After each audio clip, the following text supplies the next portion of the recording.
is just another tulip block. I am just featuring it so it's here, but I will link the tutorial to make the block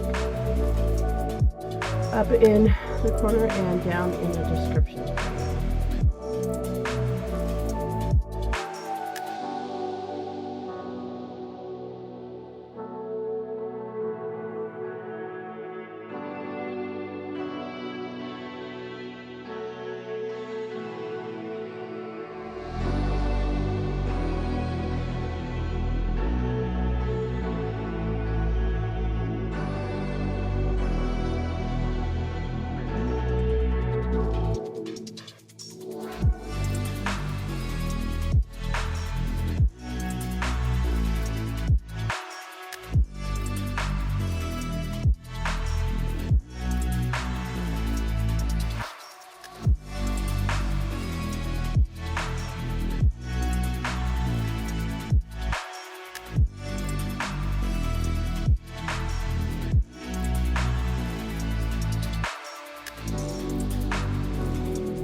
Is tall and one is a little bit shorter.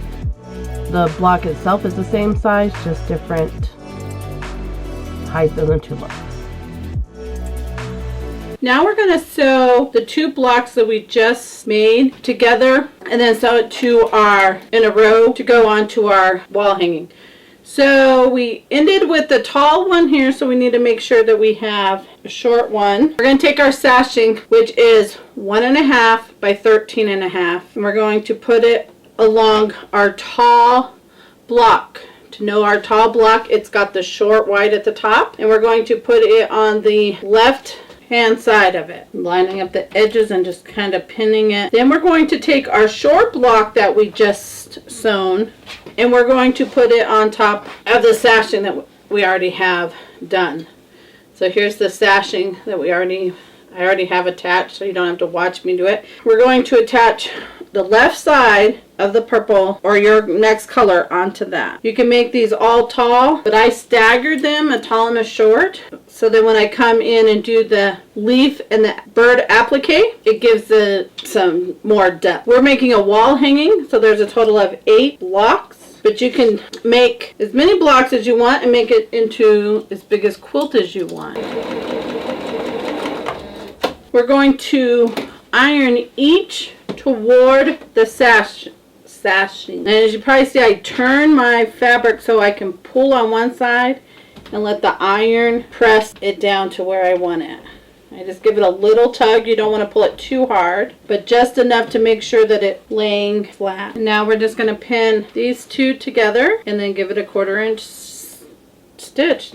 We're going to sew what I'm calling the grass along the bottom edge of these tulips. It measures 27.5 by 3.5. And once we sew this row together, we will attach it to the other row, and then all we have left is to add our borders. But we will add our borders, and when I press this one, I'm going to press it toward the green. And now we're going to sew the 2 rows together, trying to break the habit of putting the pins in my mouth. I know we're all probably guilty of that, but I'm trying to break that habit, especially where my grandkids are getting older and they're watching me quilt. I don't want them to think it's okay to put things in their mouth, especially straight pins. Now we'll give it a good pressing. And here is the wall hanging quilt top. We'll be back to do the applique and the border and finish it up. Let's finish up this quilt top. So we got to the point that we have all the block pieced together. So I took and cut some blue fabric to represent sky, and we're going to pin down the sides because I have the grass on the bottom down here, and I don't want the strip to be the same as that. So we're going to put down the sides, and then we'll do the top and the bottom. The border strips are 2.5 by 32.5. That's going the long sides. And then the top and the bottom is 31.5 by 2.5. So I'm just going to pin on both sides. Then we're going to do the 1/4 inch seam, and then I will iron this open, or iron the seam toward the blue side. When I pin, I do corner to corner and then stretch it out. And this just kind of helps make sure the fabric is eased in and fit, perfectly. And I do have my 1/4 inch presser foot on my machine, so I know I'll get that 1/4 inch seam allowance. If there's a block that you're interested in learning on how to do or create, you've seen a quilt and you kind of like that block, but not for sure how they came about it, post down below in the comments section and let me know, and I'll see what I can do to come up with one or create that same block and show you how it's done so you can be able to make that quilt or wall hanging. Okay, we're just going to quilt down both of the sides at the 1/4 inch seam.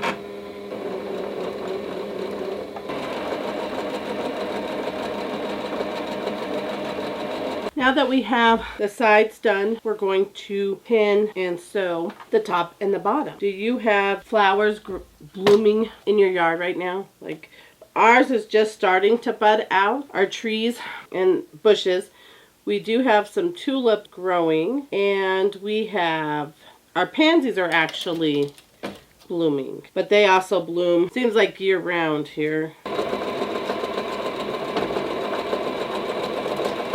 Now we're going to take it over to the ironing board and iron it all open. Now that we got our quilt top all complete, now it's time to do the applique.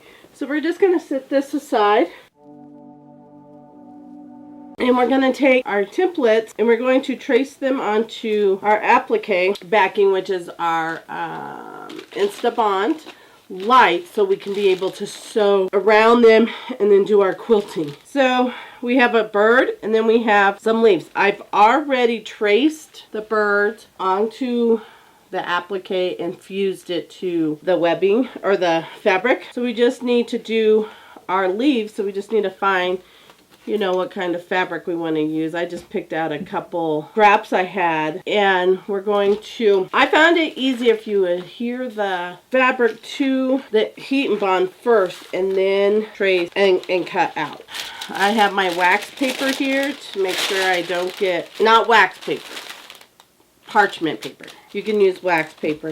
You just want to make sure you don't use freezer paper. It's going to stick. We're just going to heat that on, and then we're just going to, you can either directly cut or trace it on. I'm just going to cut at the moment, and you're going to need about 12 or so, maybe more leaves.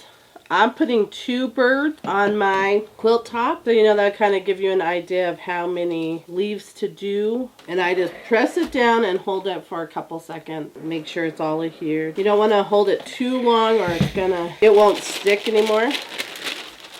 Okay, so now this one I'm going to trace because and I'm tracing it right onto the heat and bond paper side. So then I can cut it out. You can do it onto your fabric if you want with a friction pin. I'm just using a regular ballpoint pin and doing it on the paper. So I'm just going to do a couple of them to show you, and then I'll show you once I have them all adhered to my quilt top, so you don't have to sit and watch me do them all. I'll show you how to put them on the quilt and then applique around them or stitch around them. You can machine stitch or you can hand stitch.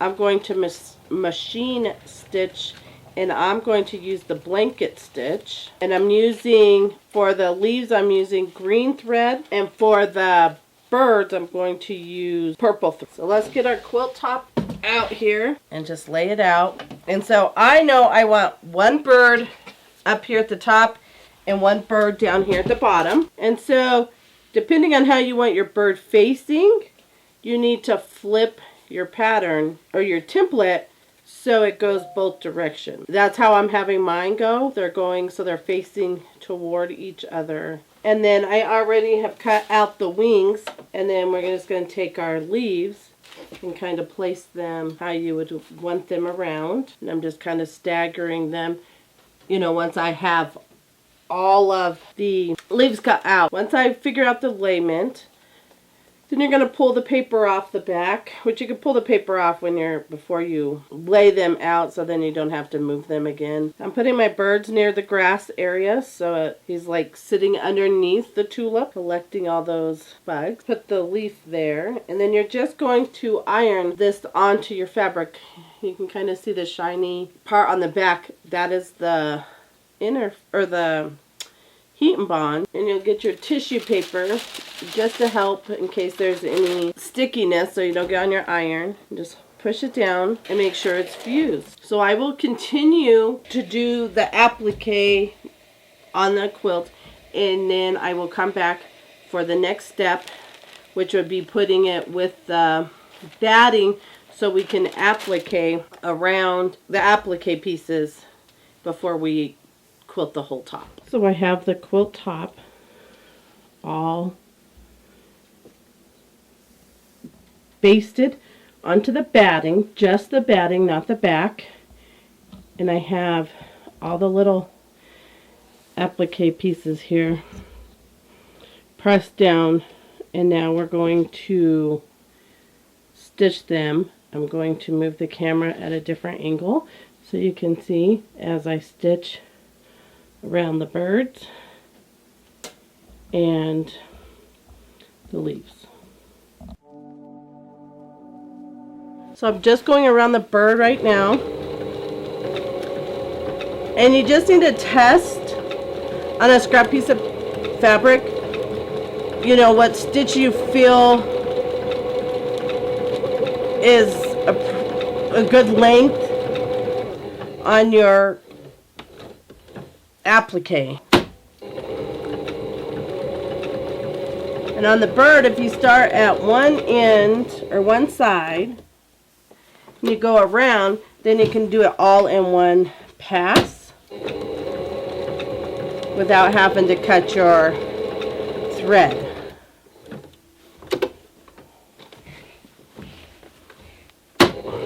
So I'm using the blanket stitch on my machine, and it's at 2.5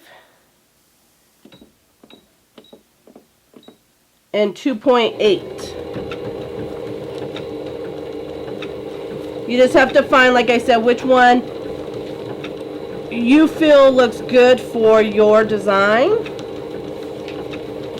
And you're just stitching around the edge.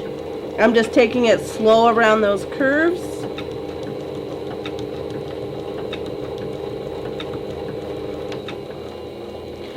Tacking it down.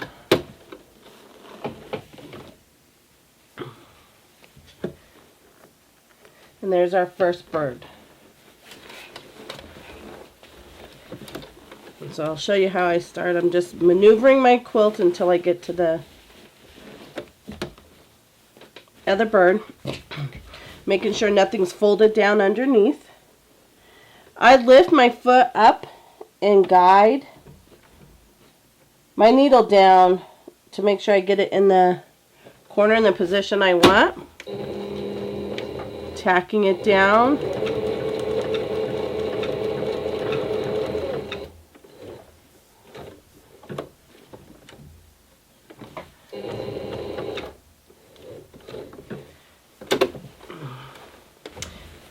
And just pivoting it around them sharp corners.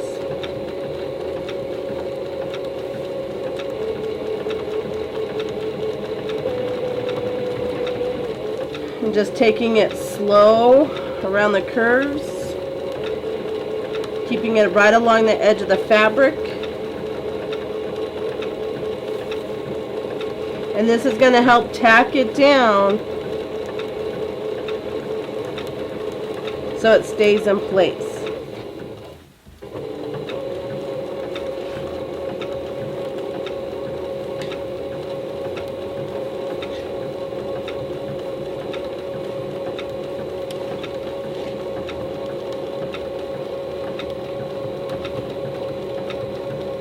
Now that I got to the edge of the bird, the outside, I'm just going to go around the wing now.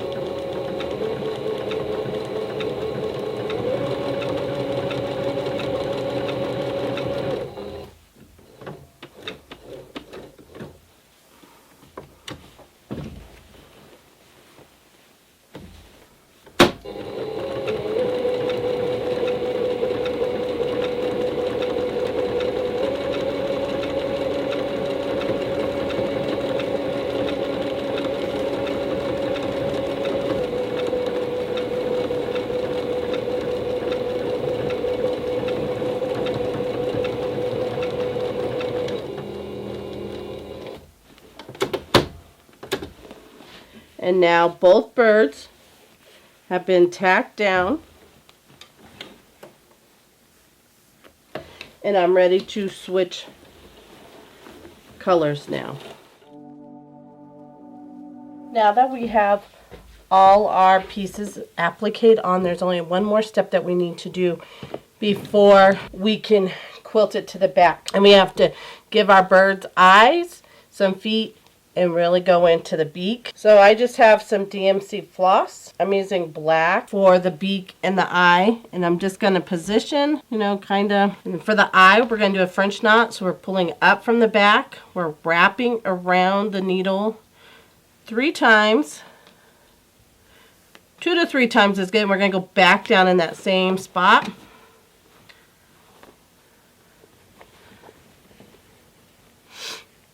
And pull it through. And that's just going to give us a little knot. And then for the feet, we're just going to find where we want them positioned. Come up. And the reason we're doing this before we add the backing is because we don't want the stitches to be showing on the back. So we're just going to do a little back stitch. We're going to have it so he's sitting on the leaf. And then we're going to give him like little toesies. And then to tie it off, I'm just going to run it through some of those stitches that we had with the machine. And then we'll just give it a little snip. So I'm going to finish this off on the other bird, and I'll come back when we're ready to quilt the finished part of this quilt. So here we have our quilt pinned to the back, and we're ready to start our quilting process. I have my free motion foot on, and I have my gloves that have the grip to be able to control the machine or the fabric. And I'm going to start up at the corner here and just work my way around. I'm going to do the meander stitch. So to get started, you hand twist your machine by the knob on the side, and you bring up that bobbin thread, so then you have both your threads on top, and you just kind of hold them and do a few stitches, small stitches back and forth to tack them down. And then you're just going to go, you need to find your pace as you move to get the right stitches. I start out slow.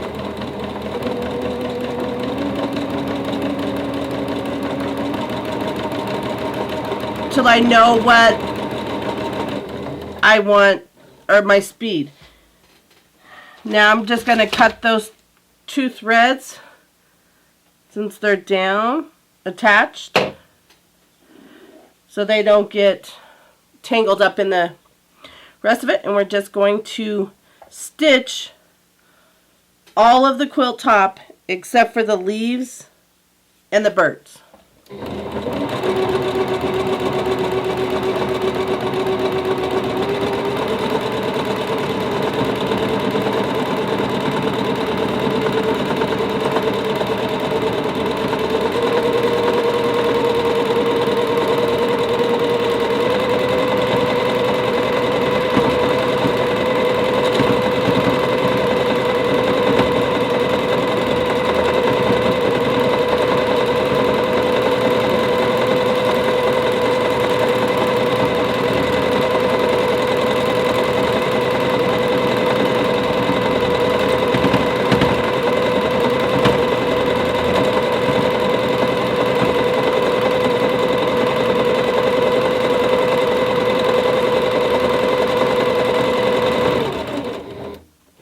When I come to a pin, I just stop, put my needle down, and remove that pin.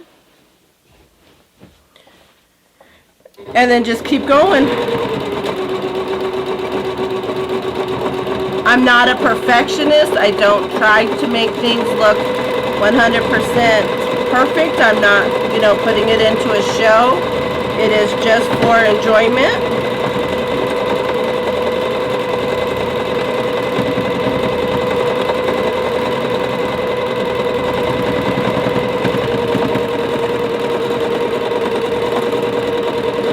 And not every inch has to be quilted down. Okay. Looks like I ran out of bobbin thread. Okay, so we're ready to put the binding on and finish our mini quilt. So I just cut my blue fabric to bind with. It's at 2.5 inches wide. And I fold it in half, and then I just iron it. And then I take the end and I fold under just like that. This way, when I finish my binding and I come around, I don't have to worry about leaving extras, and I can just start stitching here and continue going around. I use Wonder Clips to hold my binding on. If you don't have Wonder Clips, there's all kinds of other options that you can use, like the straight pins, bobby pins. I'll be going over a video with some household items that you can use when you're first getting started. And so I like to pin my binding to the center bottom of my quilt. So I'm just going to start pinning, and we're going to pin just to the corner. I'm lining up the raw edges of the binding with the quilt edges. And we're just going to go, like I said, to the corner, and then we're going to stop clipping, and we're going to go to the sewing machine. So about an 1/8 to 1/4 inch seam allowance along the edge, and then we're going to stop 1/4 inch from the corner. Okay, I stitched down to the corner about 1/4 inch. Now you're going to take, and we're going to fold it up so it's 90 degrees, and it's actually lining up with the side of your quilt, and then you're going to fold it back down. So you're just going to have a little fold like that. And I'm going to clip it in the corner. And then I'm going to continue to clip all the way down. I do back stitch a couple stitches in the beginning and the end. And when we finish pinning this, we're going to go to the sewing machine, and we're going to start at this corner. We're going to go 1/4 inch down the seam to the other corner, and we're going to continue that all the way around the quilt. And I'll be back once I have the binding attached, and I'm going to iron it open.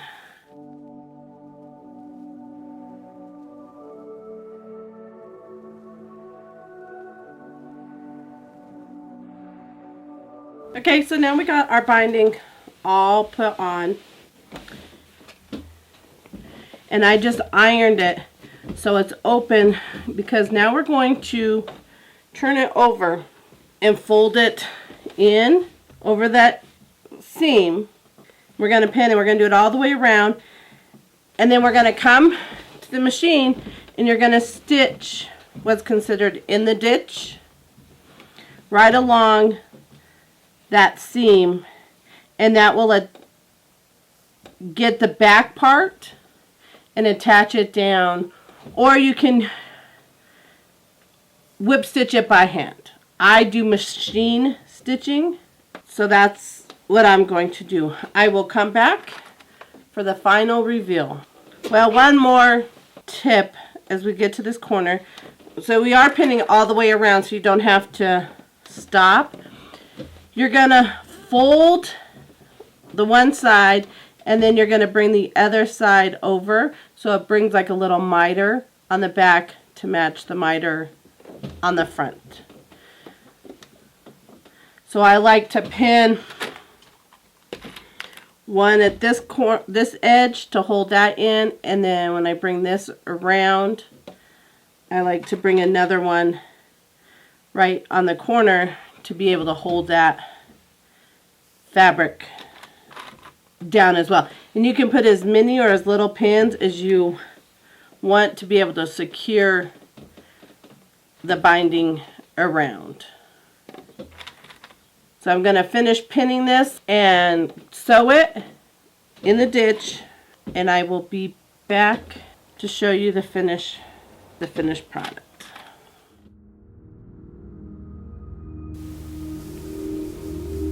Here you go, tulips in a row is what I'm calling it.